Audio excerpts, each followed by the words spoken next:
네, 이 저녁에 우리 주님 말씀을 통해서 만나시는 복된 시간 되시기를 간절히 축복합니다.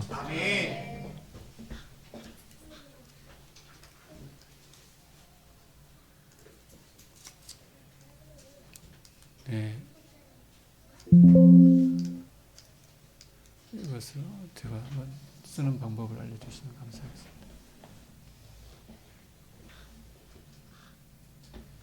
어디를 누르면 됩니까?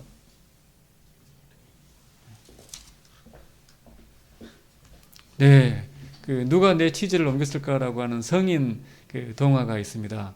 여기서 이 치즈는 이제 성공을 상징을 합니다. 이 성인 동화, 누가 내 치즈를 옮겼을까? 여기 이제 성인 동화에 보게 되면은 그 작은 생쥐 두 마리가 나오고 꼬마 인간 햄과 허가 등장을 이제 합니다. 이들의 간절한 목표는 이제 치즈를 많이 확보해서 치즈 먹고 행복하게 사는 것입니다. 그래서 열심히 노력을 해가지고 치즈 창고를 발견을 합니다. 그래서 이 치즈를 매일 배불리 먹고 행복하게 지내는 것이 이제 완전히 일상이 되어가지고 매일매일 이렇게 맛있게 행복하게 치즈를 이제 먹는데, 이 치즈 먹는 이 행복이 완전히 평범해진 어느 날 아침에 이 창고에 가보니까는 갑자기 그 치즈가 다 없어진 것입니다. 분명히 있었는데 치즈가 다 사라져버리는 이상한 일이 발생을 합니다. 이때 두 사람의 이제 반응이 무엇인가? 그 햄과 허 두 꼬마 인간의 반응이 굉장히 대조적입니다. 햄은 계속해서 그 치즈를 찾는데 없으니까 절망하고 분노하고 치즈가 없으니까 더 깊은 이제 절망의 수렁으로 빠져 들어갑니다. 하지만 허라고 하는 이 꼬마 인간은 원래 이 치즈는 내 것이 아니었다라고 하는 것을 인정하고 새로운 그 치즈를 찾아서 길을 이렇게 떠납니다. 그래서 새로운 치즈를 찾아가지고 이제 그 과정에서 자기가 깨달은 것을 기록으로 남겨서 자기 뒤를 따라오는 사람들도 이렇게 지혜를 얻도록 이제 그 내용을 기록으로 남긴 것이 이런 내용입니다. 우리 인생의 이 변화, 그 문제는 계속 발생한다 하는 것입니다. 당연하게 여겼던 그 치즈가 사라지는 그런 일들이 일어난다. 변화가 발생함으로 치즈가 없어진다는 거예요. 세 번째는 무엇인가? 다시 그 치즈를 얻기 위해서는 내가 바뀌어야 된다. 뭐 이런 교훈들을 이제 담고 있습니다. 오늘 그 살펴볼 이 말씀의 내용도 이와 마찬가지로 우리가 당연하게 여겼던 어떤 행복, 당연하게 여겼던 인간관계, 당연하게 여겼던 물질적인 풍요, 이런 것들이 어느 날 갑자기 몽땅 사라지는 그런 문제가 발생할 수 있습니다. 오늘 본문에 등장하는 이 백부장은 고대 로마 이제 군대에서 한 100명 정도를 지휘할 수 있는 그러한 그 지휘관입니다. 오늘날로 말하자면 중령, 대령 또는 이제 구청장 정도의 그런 사회적인 지위가 높은 인물입니다. 고대 로마 사회에서 일반 사람들이 이렇게 백부장이 될 수 있는 방법은 두 가지가 있습니다. 첫 번째는 이제 부모님을 잘 만나서 금수저를 입에 물고 태어나면은 자동적으로 그런 지위가 보장이 됩니다. 두 번째는 아마 이 두 번째 가능성이 높습니다. 이 전쟁터에서 자기 목숨을 다 바쳐가지고 상관에게 또 당시 로마 황제에게 충성을 증명을 하는 것입니다. 그러니까 목숨을 바쳐가지고 정말 나는 그 충성을 이제 증명을 하면은 이제 그에 대한 보상으로 이런 지위를 이제 물려받을 수 있습니다. 아마 이 백부장은 이제 그런 방식으로 이렇게 이 백부장의 자리에 도달을 했을 것이고, 그 과정에서 자기도 굉장히 어려워졌는데 이 하인의 도움을 받아서 구사일생으로 아마 살아난 그런 경험이 있었던 것 같습니다. 어떤 부하 한 사람이 그 자기 목숨을 돌보지 않고 희생했던 이 덕분에 백부장도 죽을 뻔하다가 이제 살아난 이런 일이 있었습니다. 그래서 백부장은 전쟁이 끝난 다음에 그 부하를 자기 가족으로 받아들여서 행복하게 지내게 되었습니다. 이와 비슷한 그 스토리가 이제 배너라고 하는 영화에 보면은 등장을 합니다. 베너는 이제 유대 귀족 가문 출신이지만 그 친구 메살라의 이제 질투 때문에 이 갈레이 노예선에 이제 들어가게 됩니다. 노예로 이제 죽을 운명으로 이제 노예선에 노만 저어야 되는 그런 운명이죠. 그런 운명에서 기적적으로 이제 살아남습니다. 살아남는데 어떤 과정에 살아남습니까? 전쟁 중에 적함과 전쟁을 하다가 살아남습니다.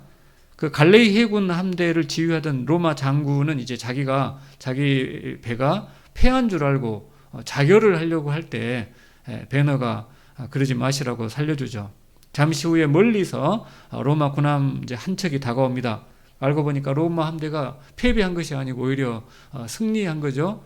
그렇게 해서 이 사령관은 이제 베너 덕분에 목숨을 이제 건질 수가 있었고, 로마로 돌아가 가지고 이 베너를 자기 양아들로 이렇게 입적을 하게 됩니다. 아마 이런 일들이 이 백부장에게도 비슷한 일이 백부장에게도 일어났습니다. 백부장은 이런 사건들을 통해서 그 부하를 그냥 뭐 하인으로만 생각하는 것이 아니고 가족 이상으로 귀하게 여기고 사랑하는 아들처럼 그렇게 집에서 행복하게 함께 지내게 되었습니다. 우리 광야 소리교회 보게 되면은 이렇게 주일날 온종일 정말 한 가족 이상으로 친하게 지내는 것처럼 그 백부장과 하인 관계도 가족 이상으로 가깝게 지내는 것입니다. 그런데 문제는 이제 어느 날 하인이 이제 죽을 병에 걸렸어요. 그래서 백부장은 이제 이 병을 고치기 위해서 자기가 할 수 있는 모든 노력을 총동원해가지고 백방으로 좋은 약을 또 좋은 의사를 모셔서 치료를 하는데 전혀 차도가 없는 이런 지경에 되었습니다. 그러던 어느 날 이 백부장은 이제 예수님에 관한 소문을 듣게 됩니다. 예수님이 이 땅에 오셔가지고, 예수님이 이제 하나님인지는 잘 모르겠고, 예수님은 유명한 랍비인데 어쨌든 그 죽어가는 사람을 살린다더라. 그런 소문을 듣게 됐습니다. 그 소문을 듣는 가운데 그 성령 하나님의 감동으로 예수님한테 좀 부탁을 해야 되겠다 하는 결심을 하게 되었습니다. 하지만 이 문제가 무엇인가? 당시 백부장은 로마 황제 앞에 충성을 서약한 사람입니다. 나는 로마 황제를 위해서 내 목숨을 바칩니다. 그렇게 서약을 했었고, 그 당시에는 로마 황제는 단순한 그 왕이 아니고 하늘의 이제 신으로 그렇게 숭배를 받던 그러한 시절이었습니다. 그런데 이 백부장이 로마의 식민지잖아요. 유대 땅 로마의 식민지거든요. 그 식민지 땅에서 이제 지내면서 유대 랍비를 찾아가 가지고 도움을 요청했다. 그것은 이제 소문이 나면은 자기는 이제 로마 황제에 대한 충성을 어기는 셈이 되는 겁니다. 로마 황제에 대한 충성을 버리고 유대인의 하나님을 따르겠다라고 이제 결심을 하는 그런 의미가 있는 것이죠. 이제 그런 사실이 로마 황제의 귀에 들어간다면은 이제 백부장의 출세길은 여기에서 끝나는 거거든요. 그러나 백부장의 입장에서는 그것이 아깝지가 않습니다. 왜냐하면 내 사랑하는 그 가족, 내 사랑하는 하인과 행복하게 지내는 것이 우선이지, 세상의 그 부귀 영화 나도 다 이제 누릴 만큼 누려봤는데 더 이상 그것이 무슨 의미가 있는 건가? 내 하인의 이 병을 고칠 수만 있다면은 나는 그런 모든 것들을 과감하게 포기하겠다, 그렇게 결심을 합니다. 오늘날 저와 여러분도 이제 마찬가지예요. 여러분들이 그동안 그 당연하게 생각했던 축복이 어느 날 갑자기 사라질 때가 있습니다. 그래서 우리 인생에 심각한 위기나 고난이 찾아올 때가 있습니다. 그럴 때 우리 성도님들이 오해하는 것이 하나가 있습니다. 우리 하나님은 왜 이렇게 내가 행복하게 그 사는 꼴을 못 보시는 것인 건가? 그런 생각을 하실 수 있어요. 왜 하나님은 나를 항상 이렇게 힘들게 하시는 건가? 내가 정말 열심을 다해서 주님을 섬겨보려고 하면은 왜 힘든 문제를 주시는 건가? 왜 하나님은 나를 이렇게 새로운 시험거리로, 새로운 위기 상황으로, 새로운 이렇게 정말 광야 같은 그런 것으로 인도하시는 건가? 좀 서운한 생각을 할 수가 있습니다. 그런 상황 속에서 그런 일들이 발생할 때 명심하시기 바랍니다. 우리 하나님은 절대로 저와 여러분이 힘들게 막 힘들게 고난의 길을 가면서 울면서 그렇게 고난의 길을 가면서 주님을 섬기고 주님을 사랑한다고, 사랑하지도 않는데도 억지로 주님 사랑해요, 이런 것들을 즐겨하시는 분이 절대로 아닙니다.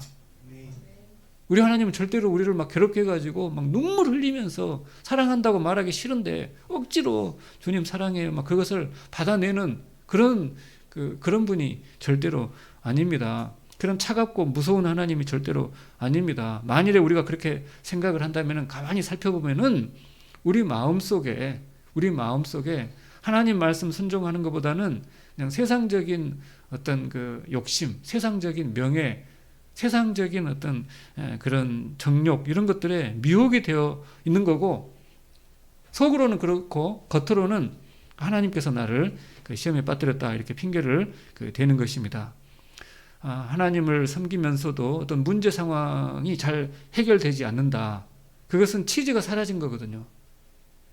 새로운 치즈를 얻기 위해서는 이전의 그 신앙의 사고 방식을 완전히 버려야 됩니다. 이전에 내가 생각했던 그 하나님 이해를 버려버려야 됩니다. 이전에 내가 하나님은 이런 분이다라고 생각했던 그러한 신앙 체계 가지고는 이제 더 이상 살 수가 없는 거예요. 우리 한국교회가 100년 동안 믿어온 1884년 한국에 복음이 전해져 가지고 한 150년 동안 믿어온 하나님 개념은 율법주의.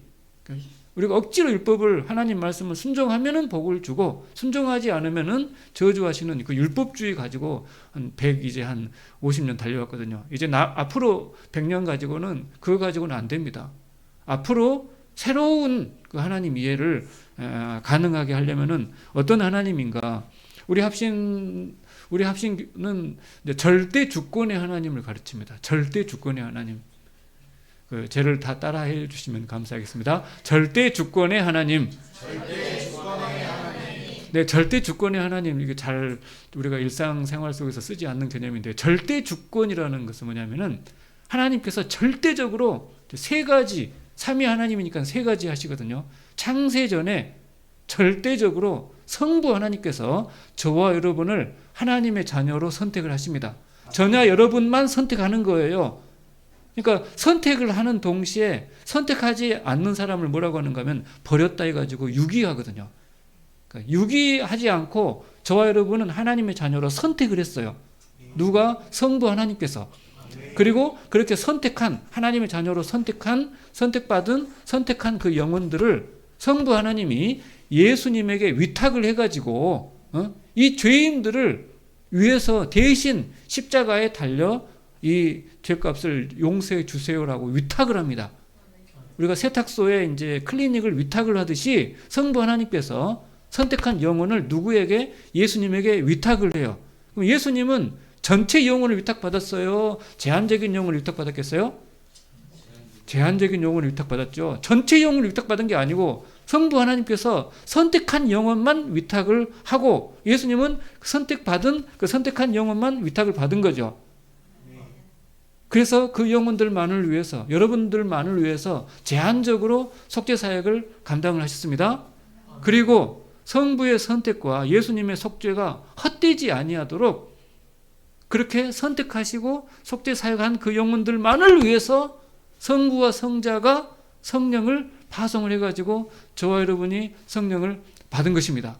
아멘. 이것을 가리켜서 뭐라고 하는가 하면은 그 절대 주권의 그 하나님이라고 하는 거거든요. 그러니까 절대 주권적으로 선택을 했기 때문에 이 세상에서 저와 여러분이 반드시 하나님을 믿을 수밖에 없고, 그것도 억지로 믿는 것이 아니고 성령의 감동을 따라서 즐거운 마음으로, 기쁜 마음으로 자발적으로 그렇게 섬길 수 있도록 그렇게 역사를 합니다. 그 절대 주권의 그 하나님께서 우리를 인도하시는 가장 강력한 능력이 뭐냐면 사랑이거든요. 사랑으로 설득하고 사랑으로 인도하고 그러는 것이지, 막 이렇게 어려운 시험을 줘가지고 그렇게 괴롭히면서 그렇게 하는 것이 아닙니다. 만일에 그 절대 주권의 그 하나님이 잘 느껴지지 않는다. 자, 그러시면은 나를 그냥 부평초라고 생각하시면 됩니다. 저와 여러분은 부평초. 그냥 이제 엄청난 하나님의 은혜의 바다에 둥둥 떠 있는 부평초입니다. 은혜의 바다는, 하나님의 은혜의 바다는 인생을 말하는 것이고 역사를 말하는 것인데, 은혜의 바다는 위로 흐르겠습니까? 아래로 흐르겠습니까? 아래로 흐르는 거죠. 이 물은 아래로 흐르는 거예요. 하나님의 절대 주권의 바다는 아래로 흐르는데, 우리가 세상적인 영향을 많이 보고 TV에 막 영향을 많이 보게 되면 마음이 막 풍선처럼 부풀러가지고 막 높은데 좋아하고 막 유명해지려고 하거든요. 부평초가 어떻게 막 새도 아니고 붕붕 날겠어요. 그냥 저와 여러분이 행복해지는 비결은 뭐냐면은 욕심을 버리고 그냥 나는 부평초다라고 하면서 둥둥 떠가지고 낮은 대로 따라가는 거예요. 낮은 대로 따라간다는 것은 뭐냐면은 겸손한 거죠. 세상적인 그런 욕망에 마음을 이제 이렇게 막 써가지고 휩쓸리고 그러지 말라는 것입니다. 백부장도 그런 거죠. 최고의 의사를 동원하고 백약을 써도 낫지 않는 이 하인의 질병의 문제 앞에서 예수님의 소문을 들었습니다. 예수님에게 찾아가느냐, 찾아가가지고 소문나면은 이제 백부장을 내려놔야 되거든요. 그럼 백부장 그 지위를 포기할 것인가 고민을 잠시 했습니다만은, 그래, 이것이 영혼을 살릴 수 있는 건가 해서 그냥 이제 다 던져버리고 예수님께 가서 살려달라고 부탁을 했습니다. 그래서 예수님께서 백부장의 간절한 그 마음을 읽으시고는, 그래, 내가 즉시로 가서 고쳐주겠다, 이렇게 말씀을 하십니다. 한번 그 8절 9절 말씀을 다 함께 읽어보겠습니다. 시작. 백부장이 대답하여 이르되 주여, 내 집에 들어오심을 나는 감당하지 못하겠사오니 다만 말씀으로만 하옵소서. 그러면 내 하인이 낫겠사옵나이다. 나도 남의 수하에 있는 사람이요 내 아래에도 군사가 있으니 이더러 가라 하면 가고 저더러 오라 하면 오고 내 종더러 이것을 하라 하면 하나이다. 아멘. 예수님이 이 말씀을 들으시고는 깜짝 놀래버립니다. 깜짝 놀라버리면 사실은 말씀이, 내가 이스라엘 백성들을 다 이제 다녀보고 했지만은 이스라엘 백성들 중에 그 어느 한 사람에게서도 이렇게 믿음이 훌륭한 사람을 내가 도무지 만나보지 못했다. 도대체 뭔가, 그렇게 하면서 가라 네 믿은 대로 될지어다 하시니 그 즉시 하인이 나와버립니다. 아멘. 우리가 신앙생활할 때 가장 이제 고통스러운 것은 뭐냐면요, 나는 하나님을 믿어요. 그러나 내가 책임을 져야 되는 가족들이라든지 뭔가 이 사람들이 하나님을 안 믿는다거나 이 사람들이 은혜를 받지 못할 때 정말 그때가 가장 문제죠. 그냥 내 문제라면은 내가 그냥 다 그냥 책임을 지고 어떻게 해버리면 되겠어. 그러나 내가 책임을 져야 되는 그 사람들이 나처럼 하나님의 은혜를, 나처럼 그 하나님의 절대 주권을 깨닫도록 하는 것이 가장 어려운 일입니다.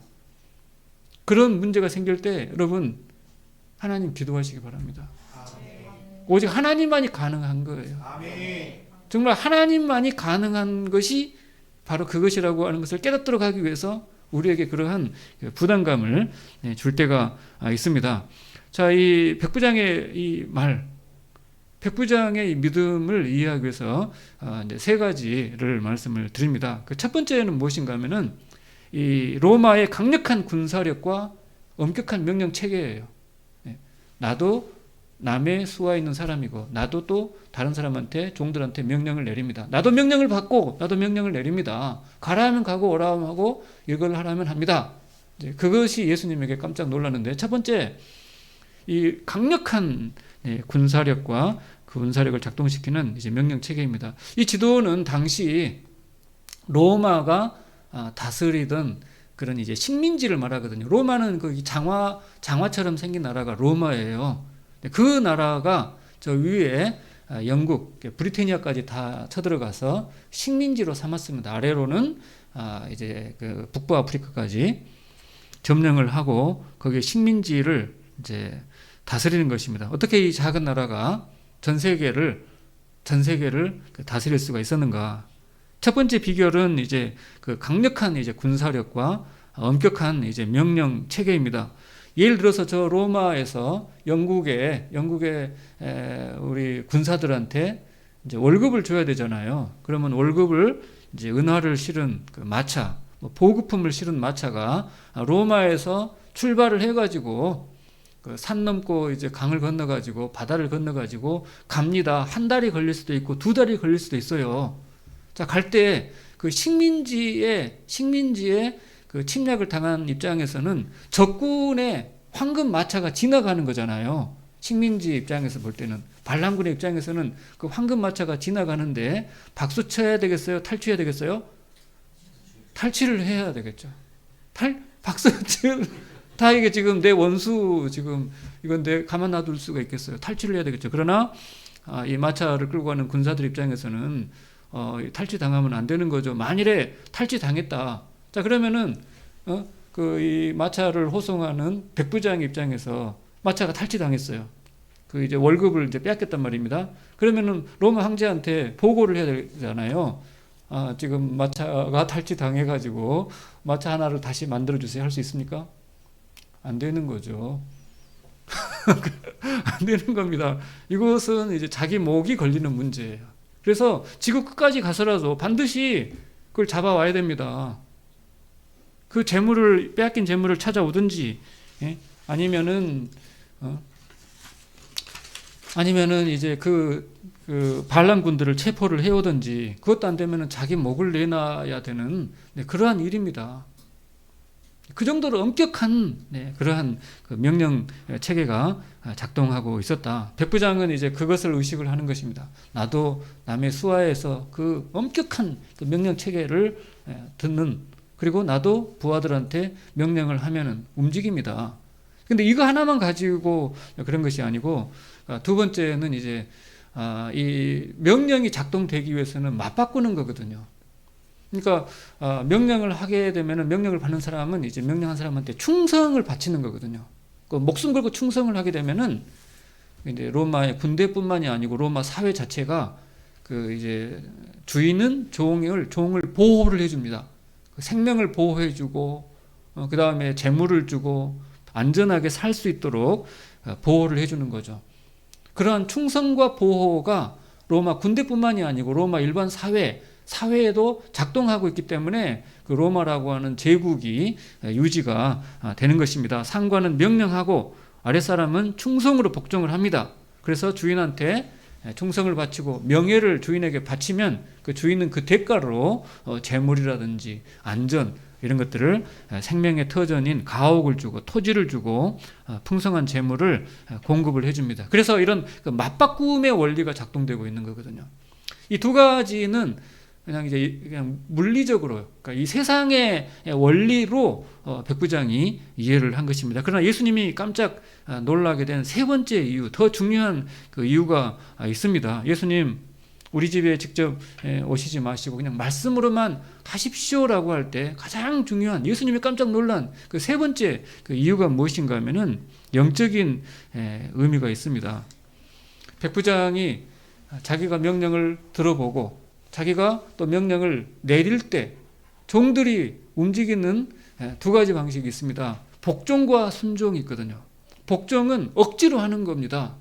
억지로 하는 복종이 있고 즐거운 마음으로 순종하는 이 두 가지 방식이 있다. 그 차이점이 무엇인가? 복종과 순종의 그 차이점이 무엇인가? 언제 종들은 억지로 복종하는가? 언제 종들은 즐거운 마음으로 순종하는가? 그 차이점의 핵심이 무엇인가 하면은 종들 입장에서 그 명령을 듣는 것이 자기들한테 더 많이 이익이 될 때는 즐거운 마음으로 순종하는 거예요. 이 명령을 내가 이행을 했을 때 주인보다 종이 더 많이 이익이 될 때는 즐거운 마음으로 순종을 합니다. 하지만은 나는 이익이 별로 없고 주인이 더 많이 이익이 될 때는 억지로 복종을 한다는 것입니다.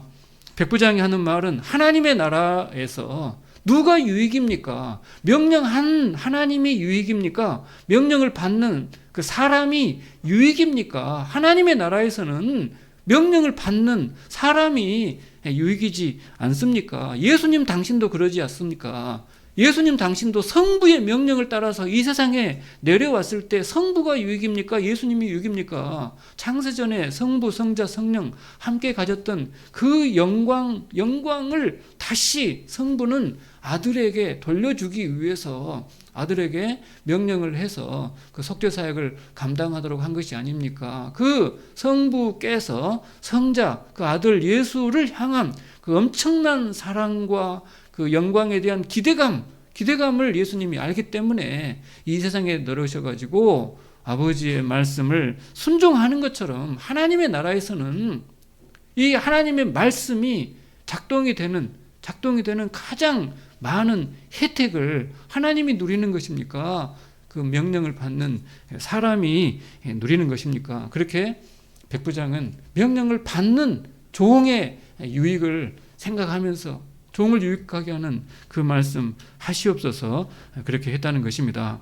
이 백부장의 믿음에서 저와 여러분이 배워야 될 그 중요한 그 교훈이 있습니다.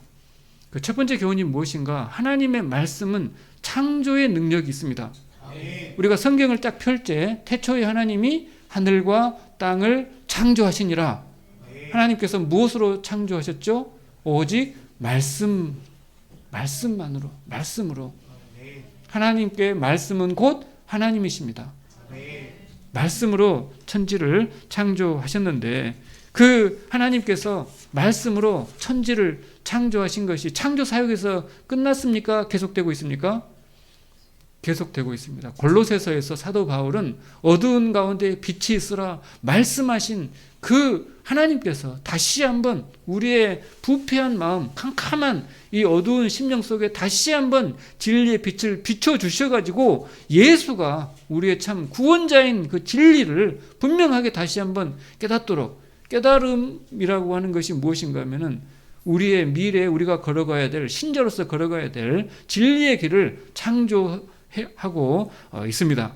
자, 첫 번째 명심할 것이 무엇인가? 하나님의 말씀은 창조의 능력이 있다. 그다음에 두 번째 교훈은 무엇인가? 하나님의 말씀이 창조의 능력을 발휘하는 가장 중요한 이유는 사랑 때문입니다. 사랑 때문에. 하나님의 말씀이 창조의 능력을 발휘하는 그 저변의 이유는 무엇인가 하면은 사랑해서 그 말씀을 하시기 때문입니다. 하나님께서 저와 여러분을 사랑하셔서 하시는 말씀이기 때문에 그것이 우리 안에서 깨달아지고 우리가 그 말씀에 기꺼이 즐겁게 순종하면서 역사가 나타나는 것입니다. 세 번째, 하나님의 말씀이 선포될 때 누구 유익을 위해서 하나님은 말씀하시는가? 하나님 좋자고 말씀하시는가? 우리 좋자고 말씀하시는가? 여러분이 분명히 이해를 해야 됩니다. 누구 유익을 위해서 말씀하십니까? 우리를 위해서. 우리 좋자고. 우리를 하나님의 자녀 삼으시기 위해서. 답이 없는 우리를 하나님 자녀 삼으시고 우리를 통해서 크신 하나님의 능력과 영광을 나타내기 위해서 하나님은 오늘도 사랑으로 저와 여러분에게 말씀하고 있습니다. 그래서 저도 우리 집에서 아이들에게 하나님 말씀 설득을 할 때 이 말씀 듣는 것이 누구에게 유익인가? 아빠에게 유익인가? 너에게 유익인가? 저 첫째 아들, 둘째 아들은 이제 설득이 돼서 이제 신학교를 이제 졸업을 하고 이제 그 전도사로 또 그렇게 목회자로 걸어가고 있습니다. 저의 이제 고민은 이제 셋째 막둥이거든요. 막둥이 아직 철이 덜 들어가지고 설득이 잘 안 되고 있습니다. 설득이 잘 안 되고 있고 지금 백석대 일본어과를 다니고 있습니다. 제 마음속으로 또 입으로 가끔 이제 그런 이야기를 합니다. 너는 대학교를 졸업을 하고 4년 후에 다시 우리 합신에 와가지고 신학교를 이제 졸업을 한 다음에 일본 그 선교사가 되면 좋겠다 이렇게 설득을 하지만은 이게 그냥 아빠의 욕심인가 아니면은 성령 하나님의 감동인가 하는 것은 자기가 생각할 때 유익이 돼야 된다는 계산이 돼야 되거든요. 그래야지 자기가 자발적으로 이렇게 하는 것이지 뭐 아빠가 뭐 신학교 교수니까 그 아들은 뭐 다 해야 되나 뭐 이렇게 설득을 하면은 이제 생각하면 안 되니까 그래서 제가 이제 종종 설득을 합니다. 네가 비교를 해봐라. 네가 교회 안에서 지낼 때의 유익하고 네가 교회 바깥으로 네 실력을 의지하면서 라멕처럼 칼을 의지해서 한번 사는 인생하고 그랬을 때 어떤 것이 더 많은 유익이 될 것인지 한번 네가 스스로 비교를 해봐라. 그렇게 이야기하고 있습니다. 이 세상에서 저와 여러분이 잠깐 그 고난을 당하는 중에 하나님이 멀리 느껴질 수 있습니다. 하지만 그 잠깐의 그 순간에 너무 매몰되지 마시고 다시 한번 백부장의 믿음을 생각을 해보시기 바랍니다. 아멘. 또 성경을 펼쳐서 이 크신 하나님께서 절대 주권적으로 저와 여러분을 창세전에 예정을 하시고 그 다음에 예수님에게 우리를 부탁을 해가지고 속죄사역을 감당하시고 그것이 헛되지 아니하도록 성령 하나님을 우리 심령 속에 보내주셔가지고 오늘도 매일매일 제가 간증을 다 할 수가 없거든요. 너무 프라이버시가 노출되기 때문에 간증으로 소개할 수가 없어요. 그냥 기적이 계속되고 있는 거죠. 매일매일이. 아프리카에서 평생 선교사로 헌신하고 은퇴한 어느 선교사님 부부가 이제 아프리카에서 이제 여객선을 타고 대서양을 건너가지고 뉴욕항에 도착을 합니다. 같은 배에는 유럽을 일주일 잠깐 방문했던 그 대통령과 수행원들도 함께 도착을 하고 있습니다. 미국 대통령과 수행원들이 이제 미국 뉴욕항에 입항을 할 때 그 부두에는 수많은 그 환영객들이 나와가지고 그렇게 막 꽃다발 팡팔에 막 그렇게 환영을 하고 있는 것입니다.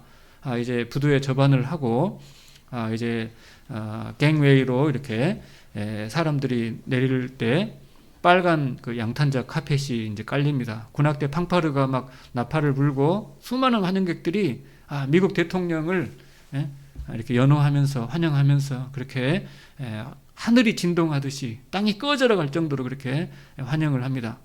환영 시간이 끝난 다음에 나이 들어 이제 은퇴하는 노 선교사님 부부가 아주 조용히 여객선 터미널 이렇게 내려갑니다. 근데 그 부두에는 이 선교사님을 기억하는 사람 한 사람도 없는 거죠. 그가 아프리카에서 평생도록 정말 그렇게 헌신했음을 그 수고, 그 공로, 눈물의 헌신을 알아봐주는 사람도 없고 환영해주는 사람 한 사람도 없습니다. 그래서 선교사님 마음에 섭섭한 생각이 들었습니다. 하나님, 미국 대통령은 일주일 유럽 방문하고 돌아온다고 저렇게 많은 사람들이 환영을 해주는데 나는 내 인생 전체를 바치고 피땀 흘려가면서 수고를 했지만은 환영해주는 사람 한 사람 없어서 조금 거시기 합니다. 이렇게 할 때 네가 천국에 들어오는 날 내가 천군 천사와 함께 내가 너를 환영할 것이다. 아멘. 여러분 그 한마디면 끝나버리는 거죠. 아멘. 이 세상에서 수많은 사람이 그렇게 환영한다 하더라도 천하를 얻는다 하더라도 한 영혼이 하나님의 나라에서 잃어버리면은 그 무슨 소용이 있겠습니까? 반대로 이 세상에서는 별로 환영을 받지 못하는 대접받지 못하는 그런 인생 살았다고 하더라도 우리 주님께서 여러분을 알아봐 주시고 아멘. 말씀을 통해서 내가 너를 사랑한다 그렇게 한마디 해주시면은 거기서 끝나는 것입니다. 그러므로 어려운 문제 앞에서 하나님하고 거래하듯이 그렇게 신앙생활을 그렇게 하나님을 거래하는 그런 존재로 생각하지 마시기 바랍니다. 하나님, 내가 이거 감당하면 얼마나 더 복을 많이 주실 것인가 이렇게 흥정하듯이 신앙생활하지 마시기 바랍니다. 그렇게 억지로 고난을 참으려고 하지 마시고 하나님의 그 절대 주권을 신뢰하시기 바랍니다. 아멘. 저와 여러분은 하나님의 은혜 바다에 떠 있는 부평초예요. 아멘. 억지로 이게 잘 안 됩니다. 믿음도 안 되고, 이거 안 되는 것은 안 되는 거예요. 그러나 하나님께서 한번 열어두시면 닫을 자가 없는 거예요.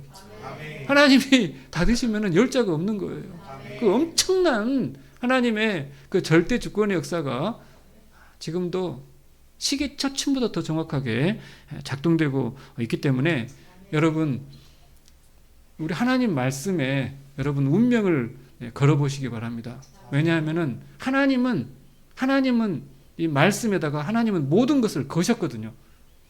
네. 아들을 건 것은 다 바친 거예요. 그 다음에 성령은 하나님의 전부입니다. 하나님의 전부를 여러분을 위해서 그냥 다 바쳐버린 것입니다.